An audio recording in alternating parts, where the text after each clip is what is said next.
video isn't terrifying in the horror movie sense. We're not going to tell you a story of a headless horseman or add some random jump scare after showing you a clip of Cinderella Castle. Or are we? I'm just kidding, we won't this time. However, this is a cautionary tale for all you first-time Disney World guests out there, or even for the frequent Disney World traveler who hasn't been in a minute or hasn't kept in the know. Things have changed in Disney World, and they've changed a lot.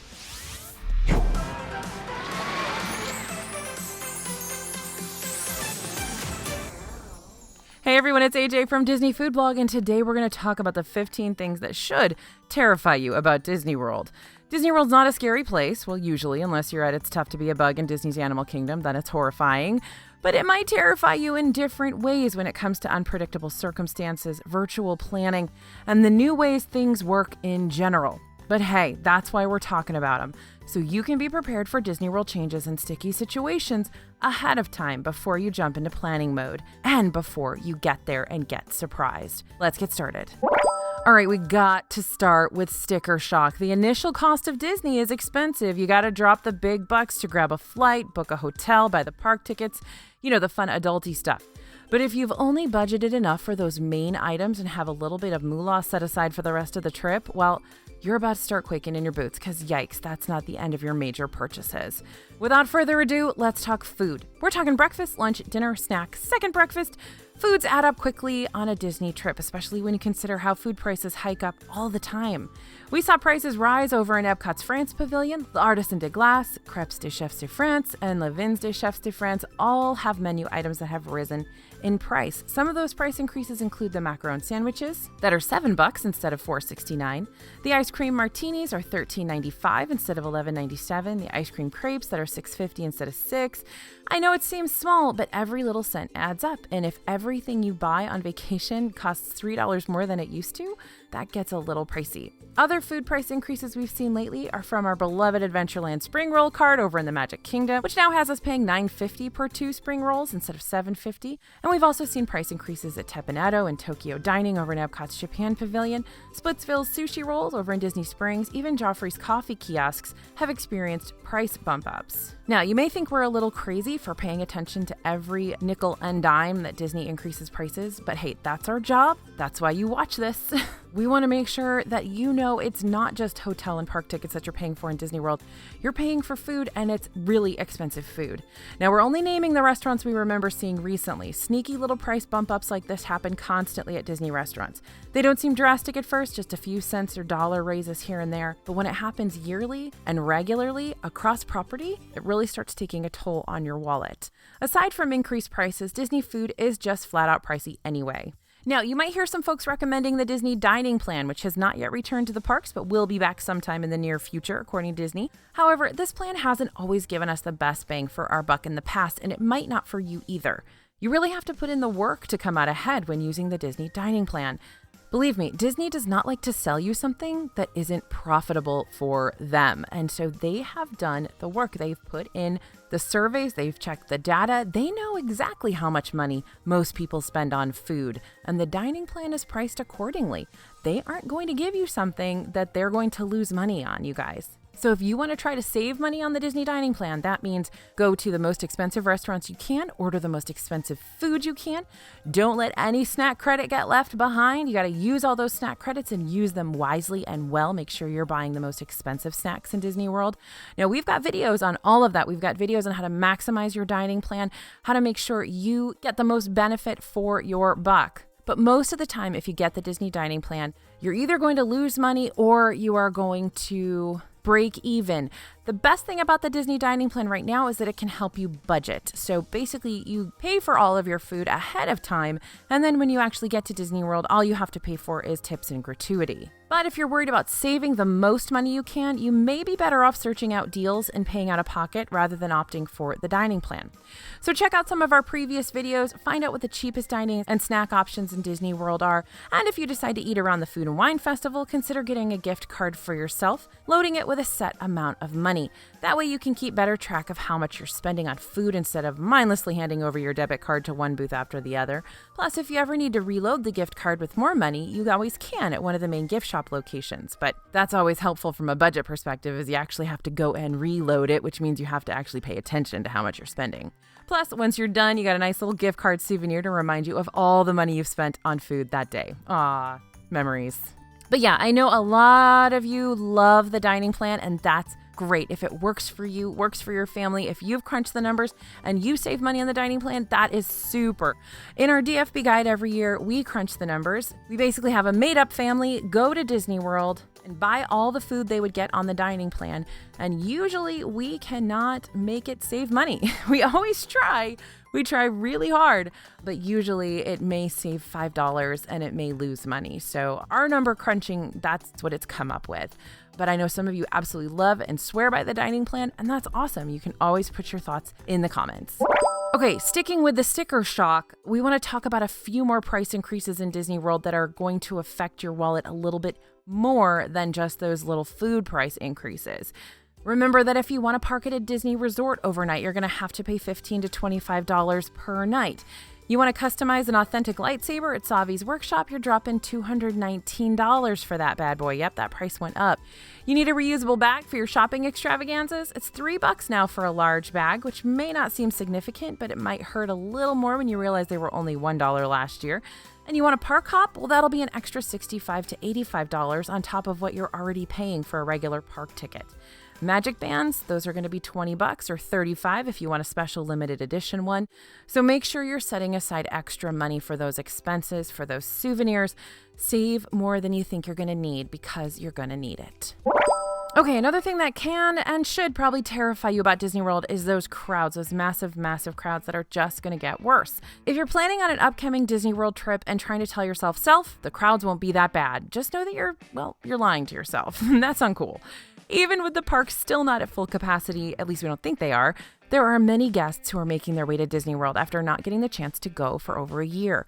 Plus, experiences are slowly but surely returning to the parks, and each time they do, there's another giant influx of people who come rushing in to welcome it back. This is going to get even scarier around Disney's 50th anniversary. Big crowds are predicted for October 1st, which is the kickoff of the celebration, but this event goes on for 18 months, meaning that's 18 months of guests trying to get into the parks to see all the iridescent decor and limited edition experiences before they're gone. Just make sure your expectations are set ahead of time if you plan on going in the near future. There's a good possibility you won't get to do everything you wanted to do. Now, I think the crowds are going to be specifically bad there on October 1st and the weeks surrounding it. I think by that point, all of the Disney diehards like me will have already been there and will have left. So maybe later in October, early in November, and definitely by next January, you're going to have probably a better experience. But I think here for this year and a half, Disney's really going to market as much as possible and get as many people in those parks as they can in a safe way. And when you are there, be courteous to other guests in the park, and please, please, please be nice to cast members. You want to make sure to give others plenty of breathing room and space. And remember, the cast members are there to keep you safe. They didn't make up the rules. They were just trying to enforce them. Now, one last thing, don't forget to make a park pass reservation after you purchase a park ticket. Those park pass reservations are put in place to help regulate crowds, and on the super busy park days, they fill up real fast. So plan ahead and don't forget to do it. You don't want to purchase a park ticket and not be able to use it because you forgot about that newish and yet oh so crucial next step. You can make a park pass reservation by going on your My Disney Experience account online or your My Disney Experience app. So we have previous videos going over the step-by-step process of making a park pass reservation, and we'll link those down below for you. But please, please, please don't forget to make them. We see people all the time, every day at guest relations, who are devastated because they didn't make a park pass, which means they can't get into the park. All right, moving on with those crowds. If you have not tried to leave the parks after the fireworks, they will be a shocker for you. Picture this. You just watch Happily Ever After at the end of your Magic Kingdom day. The tears are still fresh in your eyes. You're still applauding even after the last fireworks shoots off and the final note of the song concludes. But by now, the terror is beginning. We're talking about that mass exodus heading straight for the park exit. After the fireworks, crowds bottleneck Main Street USA. You really don't see anything like it the rest of your trip in Disney World. And it makes leaving the park even more miserable than it already is. The ferry, crowded. The monorail, crowded. The buses, crowded. Lines stretching way back to the park entrance. Doesn't matter how exhausted you are, you'll still be waiting in line for a while before your head gets to reunite with your hotel room pillow. So here are a few tips for that, because I've lost family members in those crowds before. It can be wild. Okay, so don't leave the park just yet. We know you're tired, but if you're going to wait out the crowds, you might as well wait them out inside Magic Kingdom rather than outside in a miserable, hot, exhausting line.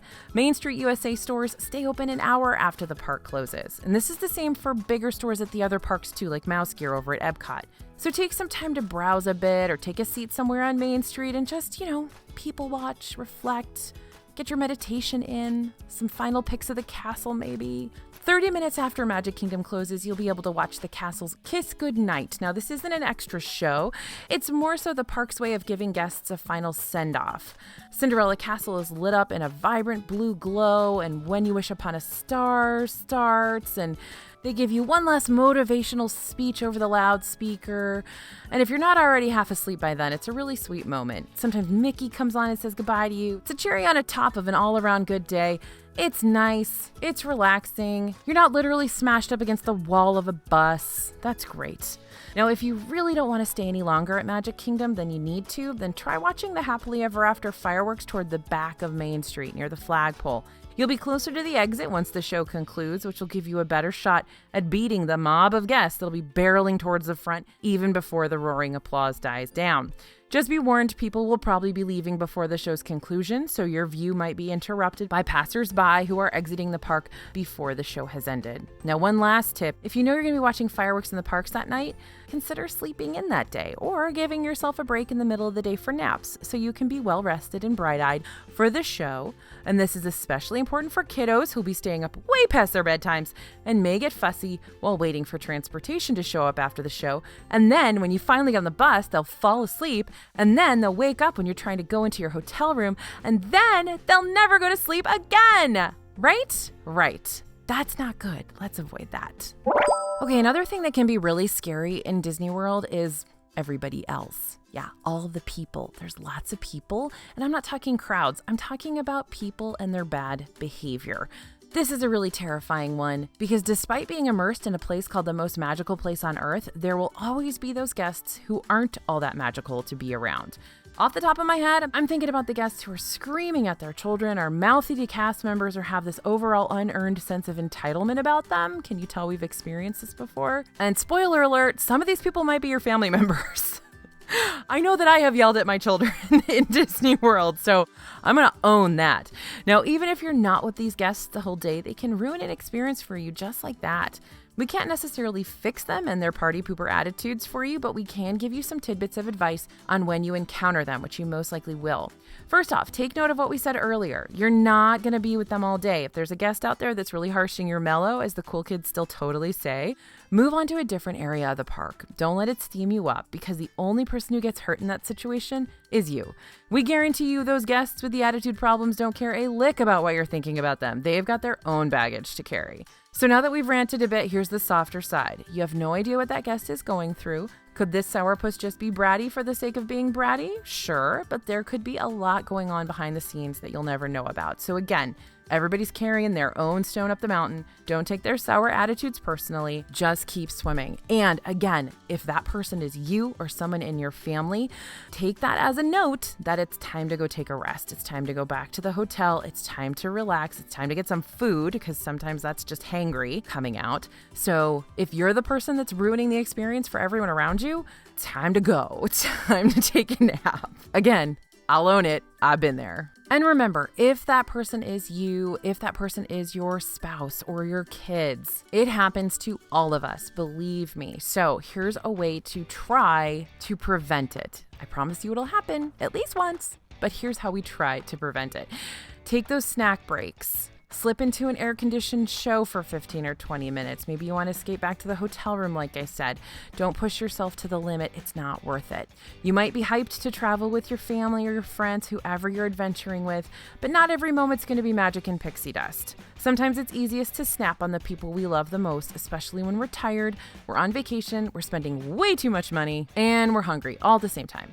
And most of the time, arguments will come from split decisions. Half the party wants to ride Space Mountain at Magic Kingdom, the other half wants to watch Country Bear Jamboree, or some people want to taste around the World Showcase booths at Epcot, while the others want to have a sit-down meal to get out of the heat. It's okay to split up and reconvene at a later time. This might be a family vacation or a vacation with all your friends, but that doesn't mean everyone has to stay together all the time. It's your vacation too. That being said, be mindful of the other people in your party. Take turns making executive decisions for the group. Plan ahead so you don't have split-second, last-minute decisions to make. Remember that plenty of breaks and times to get off your feet for a bit are necessary to prevent that tension from reaching a scary place. All right, now with every passing year, your phone becomes more and more crucial at Disney World, and that's what this thing that should terrify you about Disney World stems from: losing phone battery. It happens to everyone. The My Disney Experience app holds your dining reservations, allows you to snag Rise of the Resistance boarding passes, keeps track of your Magic Mobile tickets, helps you make purchases so you can skip some of the Disney gift store lines, watches ride wait times for you, downloads your photos. In a nutshell, that app juggles a lot for you. So if your phone battery dies while you're at the parks, basically your whole vacation dies. Now, let's not panic just yet. We got a few solutions for you. Disney's got different fuel rod locations around property. Those are those little portable chargers that hook up to your power cord and recharge your phone. It costs $30, but when the fuel rod you're using runs out of juice, you can exchange it in any fuel rod dispenser around the parks for a new fully charged fuel rod, which is kind of cool. Now, you can also purchase a portable charger ahead of time on Amazon or your local big box retail store. This is going to cost you a lot less probably and get a lot more charges on your phone.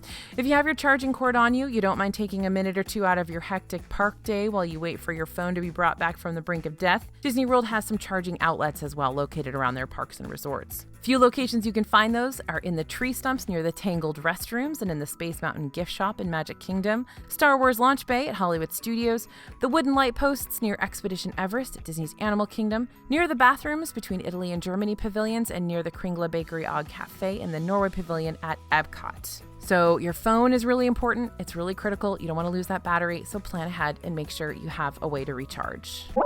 Speaking of recharging, I'm not even joking. We're going to talk about dehydrating because it is really, really, really scary when it happens to you, especially for the first time and you don't know what's happening. Now, in the summer, Orlando averages around mid to lower 90s temp, and mixed with the humidity, that is unbearable. You walk out the door, you're already sweating. So it's really, really easy to dehydrate in Florida. You're walking around outside miles and miles and miles each day. And if your body's not used to that, that's a problem. This is what it feels like to be dehydrated. You can feel sick to your stomach. You can feel dizzy. Obviously, you're thirsty. You can feel very, very tired. You can get headaches. So all of that stuff that kind of feels like normal stuff sometimes, that can actually mean you're dehydrated or dehydrating. So bring a refillable water bottle, fill it up at the water stations around the parks. This will help you reduce plastic waste, of course, but you'll also be reducing the amount of money you're forking over for water. And here are a few of the places you can fill up your reusable water bottles. In Epcot, there are water stations next to Epcot Experience near the bathrooms, over by the Travelers Cafe, which is the Starbucks location, also near the restrooms, and close to the Disney Skyliner, look towards the International Gateway. Those are also by the bathrooms. Hollywood Studios has refillable water stations near a couple of restrooms too, Millennium Falcon Smuggler's Run, and the one by the Disney Skyliner entrance. They also have one in the queue line of Slinky Dog Dash, which is really, really smart thinking because that's an outdoor line. Refillable water stations in Animal Kingdom are a little bit more challenging to get access to. They are in the queue lines of Avatar Flight of Passage, Na'vi River Journey, and Expedition Everest, so you're going to have to wait in line for rides and water. Strangely enough, Magic Kingdom doesn't have water refilling stations yet. The one they used to have was located inside Cosmic Ray's Starlight Cafe, but it's been closed for a while now. That being said, you are still able to ask for complimentary water cups at any quick service restaurants anywhere in Walt Disney World, and they're free. So if you're starting to feel sick, if you're starting to feel dizzy, if you're starting to feel headachy and fatigued, get into the air conditioning, get yourself some water. You will feel much, much better, I promise.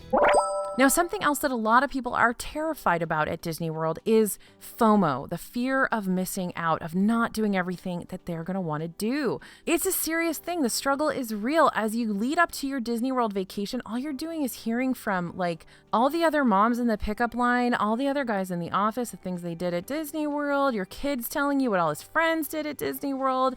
And you're like, how am I going to do all this stuff so that I, had the best possible experience? Especially when you got people like me telling you all the time, it's impossible to do everything at Disney. And there's tons of things at Disney World that book up way in advance. So there's basically no way you can do everything at Disney World.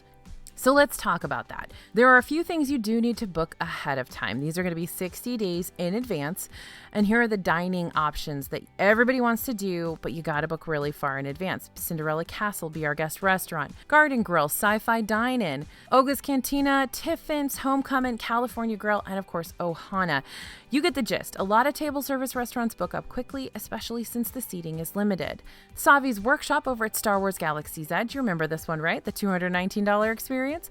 That's an immersive lightsaber building show that also requires a reservation 60 days out. Despite it costing an arm and a leg to create your own authentic lightsaber, Star Wars fans love this place. And if you want to take part in the fun, you got to jump on your My Disney Experience app and make the reservation 2 months out. In some cases, it doesn't matter how far in advance we plan for our vacations. Some of our favorite experiences just haven't returned to the Disney World parks yet, and they may not be available during your upcoming trip either. Those include the Festival of Fantasy Parade in Magic Kingdom, character meet and greets where you actually get to hug Mickey Mouse, those aren't back yet, Fantasmic at Hollywood Studios, Indiana Jones, Voyage of the Little Mermaid, also at Hollywood Studios, Finding Nemo the Musical over there in Animal Kingdom, Hoop-Dee-Doo Musical Review in Fort Wilderness, and Spirit of Aloha Dinner Show at the Polynesian Village Resort. So if missing any of those experiences is going to break the trip for you, you may want to wait a bit longer before making those final ticket and hotel room purchases. Disney's been bringing a lot of experiences back slowly but surely, so you might get lucky and see one of your favorite experiences return too, but if it's a deal breaker, just postpone your trip. Go a little bit later if you can, and wait until those guys come back. Now, we're not saying that holding off on your trip is going to magically bring back the other experiences. Some of them may never return. We literally don't know.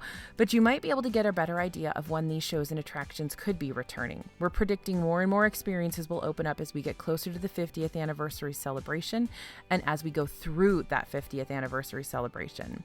So yeah, it's a gamble, but if you keep checking in with us on the Disney website, we'll keep you updated about our weekly updates and let you know when we hear any more news about Disney experiences opening back up. You know, joining our newsletter means you're going to be the first to know. Now, this next one is probably the number one thing that people are scared of when they go to Disney World at the moment, and it's not the Skyliner. It's not getting a Rise of the Resistance boarding pass. I hate to sound like a pessimist here, but being realistic, there's a chance you might not be able to ride the most popular ride in Disney World when you go.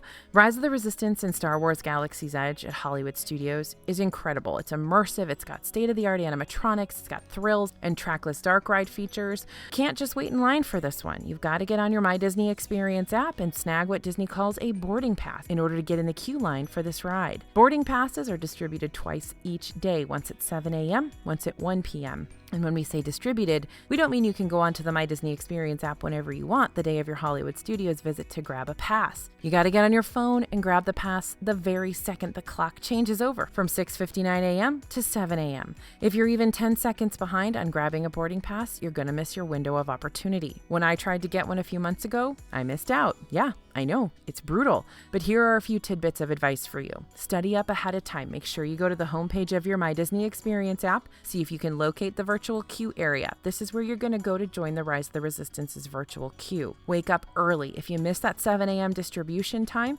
you'll still have one more chance to grab your boarding passes at 1 p.m. while you're in the park. But you'll have a better chance of getting a pass if you try twice rather than once. That's the math for you. Probability, everyone. The nice thing about the 7 a.m. distribution time is that you can make it from the comfort of your hotel room rather than having to be physically in the park. So make sure you're awake, you're alert, you've practiced, and your quick button mashing skills are ready to go. Also, make sure your Wi-Fi is solid. The last thing you want is for a bad internet connection to ruin your chances of getting on Rise of the Resistance. If that Disney Resort Wi-Fi is acting up, you'll know ahead of time to disconnect it and depend on your regular cell service to get the job done. And make sure you're ready to go at the very second the clock strikes 7 a.m. If you have another person in your travel party who's willing to wake up with you and help you on this important mission, have them keep watch of the exact seconds on a world clock website like timeanddate.com. And also, hey, if that person's awake, you both need to try to get a boarding pass. We're not trying to overscare you here. We're telling the truth. Boarding passes literally go within seconds. Now, let's say you did all these steps, and let's say both boarding distribution times have come and gone, and you're left boarding passless. As cool as this ride is, don't let FOMO ruin the rest of your day for you. There are still plenty of things to do around Disney's Hollywood Studios. All the other rides in the park you can get in a normal old queue line for: Mickey and Minnie's Runaway Railway, Millennium Falcon's Smuggler's Run, Slinky Dog Dash, Rock and Roller Coaster, Tower of Terror, etc. Oh, and another quick tip for Rise of the Resistance. If you're trying to get multiple boarding passes for multiple people in your group, make sure that you're all linked and connected on the My Disney Experience app before you try to get a boarding group. That way, the app will just grab everybody that has a Hollywood Studios park pass that day and lump them in with you in that Rise of the Resistance boarding group. Because if you waste time pressing a bunch of buttons of people who aren't connected to you already, you're going to lose out. For more Rise of the Resistance tips, head to disneyfoodblog.com/rise-tips. Oh, and speaking of FOMO, if you're about to go on your first trip to Disney World, you're probably going to receive a lot of different recommendations from family members who have visited in the past and strangers on the internet who think they know what's best for you. We're not strangers though, we're BFFs, so you can totally listen to DFB. And honestly, these are great springboards. You need to converse with people who've been around the block before so you don't go into planning completely clueless. That being said, you also need to consider what's best for you and your travel party. You don't want to waste money on food, hotels, or experiences that aren't right for you. That's where we come in. Our job is to make sure we relay to you what experiences are like so you can figure out if they're right for you and your group. So for example, if you're a group of adults traveling to Disney on a budget, Cinderella's Royal Table might not be the best table service for you. It's incredibly expensive. The food's not that great. And it's really hard to get a reservation for. Now, on the flip opposite side of things, perhaps you've been recommended all-star value resorts because of their affordable price ranges. Sure, those are more affordable than others, but if you're heading to Disney World for your honeymoon, this isn't exactly the most romantic option. A lot of moderate resorts like Coronado Springs, Grand Destino Tower might be slightly more expensive, but will provide a better luxury experience at a decent price for newlyweds. For the middle of August, we were finding water view rooms at Coronado Springs at $293 per night. Compared to Disney's All-Star Movies, which is priced around $181, you're looking at about a $100 difference there, which does add up, but is something to consider if you're looking for somewhere with a little bit more to offer in terms of amenities and decor. And don't even get us started on how Disney World itself tries to convince you to purchase different really great deals for your trip. Look, we love Disney, but they're really good at pressuring us into pricey experiences we could have lived without.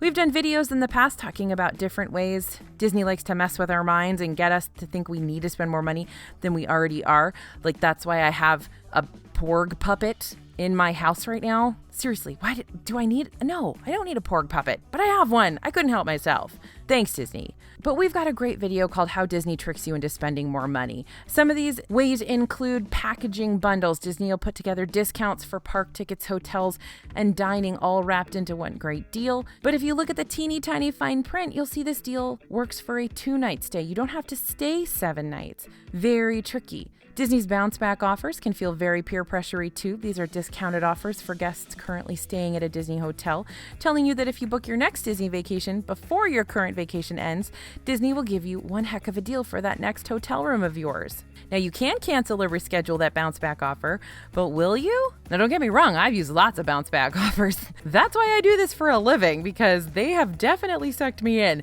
But to each their own, if you're looking to book a 6 to 7 night stay, or you really do want to book your next vacation during your current one, don't let us stop you.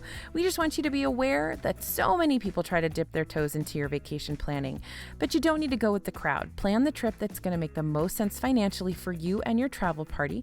Make sure you're doing things you guys want to do, not just the things that you're being pressured into doing, because other people's opinions are definitely terrifying sometimes. And finally, let's talk about how things are just really, really changing a lot. Disney World's not the same as it used to be, and that can be scary for some people who are really used to what they're used to. Cinderella Castle is changing, a lot of preps going into that 50th anniversary celebration, and that pink-painted Cinderella Castle is the main emblem of how incredibly different Disney World has become. If you haven't been to Epcot in a while, you probably haven't seen Walcott. Yeah, you heard right, Walcott. There are so many construction walls all over Epcot, which really puts you out of the park's immersiveness. Don't be too terrified by this unless your upcoming trip is soon, then just be a little terrified. Walcott's not going to last forever. It's preparing us for a lot of future additions and renovations that will make this park all shiny and new, but very, very different from what 80s kids are used to. These changes include that high-tech play pavilion, the Harmonious fireworks are going to be starting, Guardians of the Galaxy Cosmic Rewind coaster, Space 220, that crazy space restaurant. Remy's Ratatouille Adventure is coming up here just in a couple months. and the new Creperie restaurant, Moana Journey of Water. There's a lot of cool stuff coming. And hopefully that helps you understand why Epcot is kind of a hot mess right now, but it's really not going to be the same as what you remembered the next time you go. We've also got big resort changes, hotel changes. Disney's Polynesian Village Resort, well, that's a Moana resort now. So if you're staying at the Polynesian Village in the near future, expect your rooms to have wall accent art inspired by Maui's tattoos. You're going to have Hey in there. And also Disney's Contemporary Resort will be reopening its rooms with major themes around Pixar's Incredibles. So we're getting very modern, sleek vibes, but you're definitely going to have Frozone on the pillow on your bed. Now, change isn't always terrible, and it affects people differently, especially people who love Disney. And some Disney purists out there might be a bit terrified to see how much Disney's actually changed in many other ways since reopening last year. Disney World becomes more different every single day. We've said it before, we'll say it again. Keep watching our channel, and we'll keep you in the know. Now, this one may seem like it's some germophobia talking, but who really wants to eat food that's been sitting out with so many people mushing it around and touching all those utensils? Yes, we are talking about buffets. Disney buffets are wildly popular. While they haven't come back to Disney World just yet, a few of them are up and running in Disneyland, so it's likely just a matter of time until Chef Mickey's is once again a free-for-all scoop your own cheesy potatoes. Now, I know that sneeze guard is there and the food gets replaced relatively quickly, but I'm always going to prefer food that's coming plated just for me, not having to stand in line to touch something hundreds of other people have touched. It's kind of similar with water fountains. You don't know that some kid hasn't slobbered all over that thing. Now, note to Disney, install more of those touchless water bottle fillers so I don't have to think about Chris Pratt in Parks and Rec, and you know that scene I'm talking about. Luckily, for the time being, a lot of former buffet restaurants are serving things family style or as plated entrees, and they are awesome. Crystal Palace, great right now. Beer Garden, awesome. Now, to me, it has seemed like the food has dramatically improved at those restaurants with the change away from buffets. So I'm really hoping they stay that way, but let me know what you think. Are buffets a thing of nightmares, or do you love them? All right, now another thing you should be terrified of at Disney World is something a lot of our team has actually experienced, and that's, believe it or not, fireworks fallout. This is a legit concern if you're standing in the wind. When this got brought up on our DFB Slack channel, a bunch of our team members recounted times they've suddenly been hit with pieces of fireworks. We're talking like pieces of ash, not the literal explosion. That would be extremely terrifying. Still, no one wants to end up with smoldering cardboard on their shoulder and end up leaving Epcot covered in soot. Pay attention to the way the wind is blowing when staking out your spot for the show. If the wind is coming in your direction, the smoke and potentially fireworks debris will be coming your way. If the wind is blowing away from you, you'll get a better and clearer view of the show without having to worry about the fallout. Now, the next thing you should be terrified about at Disney World is not just traffic, but people who have no clue where they're going. It can get very dangerous. People are visiting Disney World for the first time all the time, and that can mean you come across a lot of traffic and people who don't know their way around property. You will get cut off. You will see cars travel across like 3 lanes to take an exit because they just noticed that that exit has the, is listing the place they want to go. And at the end of the night, leaving Disney Springs when people have been drinking, it can get very scary on the roads around Disney World. So keep your wits about you. Use your GPS. Your GPS is going to be much more reliable than the actual signs around Disney World. The signs will get you where you want to go, but those signs have been set up to regulate traffic patterns, not to get you where you want to go the quickest and most efficient way. So use your GPS and keep an eye on kind of where those exits are so that you're not the one crossing 3 lanes of traffic at the last minute to try to take an exit.